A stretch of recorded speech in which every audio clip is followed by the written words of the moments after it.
Warning: the following is a tragic event and may cause serious feels and/or heartbreak. If this is not of your liking, please leave now. Viewer and audio discretion is advised. When I was a puppy, I entertained you with my antics and made you laugh. You called me your child, and despite a number of chewed shoes and a couple of murdered thrown pillows, I became your best friend.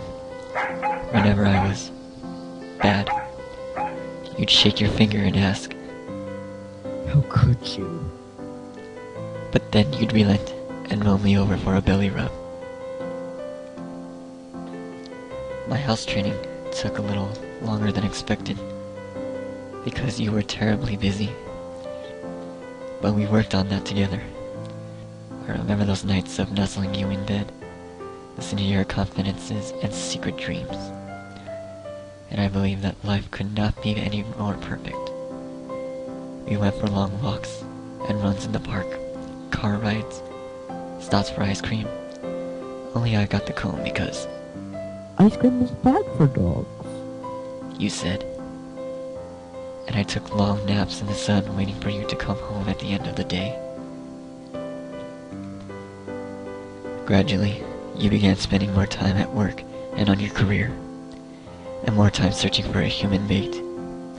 I waited for you patiently, comforted you through heartbreaks and disappointments, never chided you about bad decisions, and romped with glee at your homecomings, and when you fell in love. She, now your wife, is not a dog person. Still, I welcome her into our house. Tried to show her affection and obey her. I was happy because you were happy. Then the human babies came along and I shared your excitement. I was fascinated by their pinkness, how they smelled. I wanted to mother them too. Only she and you worried that I might hurt them, and I spent most of my time banished to another room, or to a dog crate. Oh, how I wanted to love them. But I became a prisoner of love. As they began to grow, I became their friend.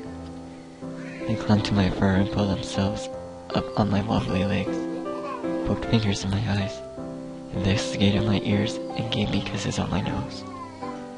I loved everything about them and their touch, because your touch was now so infrequent, and I would have defended them with my life if needed be. I would sneak into their beds and listen to their worries and secret dreams. Together, we waited for the sound of your car in the driveway.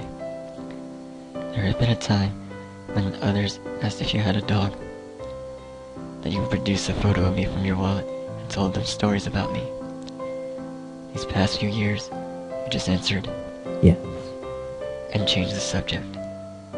I had gone from being your dog to just a dog, and you resented every expenditure on my behalf.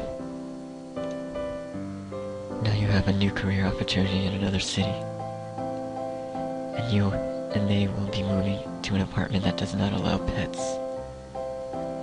You made the right decision for your family, but there was a time when I was your only family. I was excited about the car ride until we arrived at the animal shelter. It smelled of dogs and cats, of fear, of hopelessness. You filled out the paperwork and said, I know. You will find a good home for her. then shrugged and gave me a pained look. They understand the realities facing a middle-aged dog or cat, even one with papers. You had to pry your son's fingers loose from my collar as he screamed. No, Daddy, please don't let them take my dog.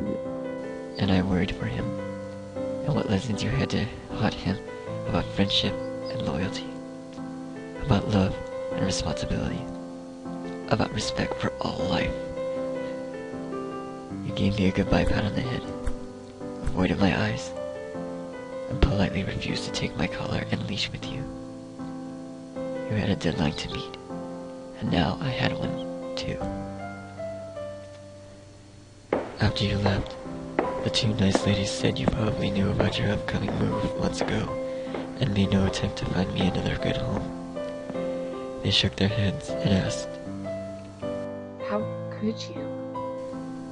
They are as attentive to us here in the shelter as their busy schedules allow.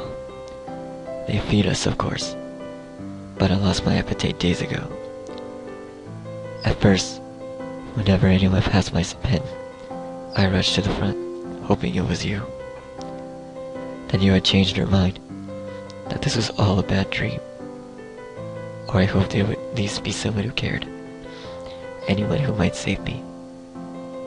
But I realized I could not compete with the frolicking for attention of happy puppies, oblivious to their own fate. I retreated to a far corner and waited.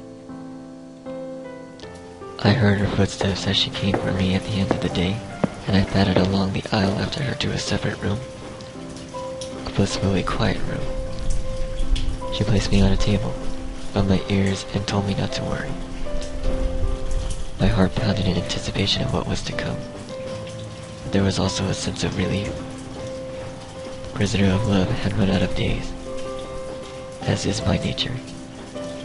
I was more concerned about her. The burden which she bears weighs heavily on her, and I know that. The same way I knew your every move.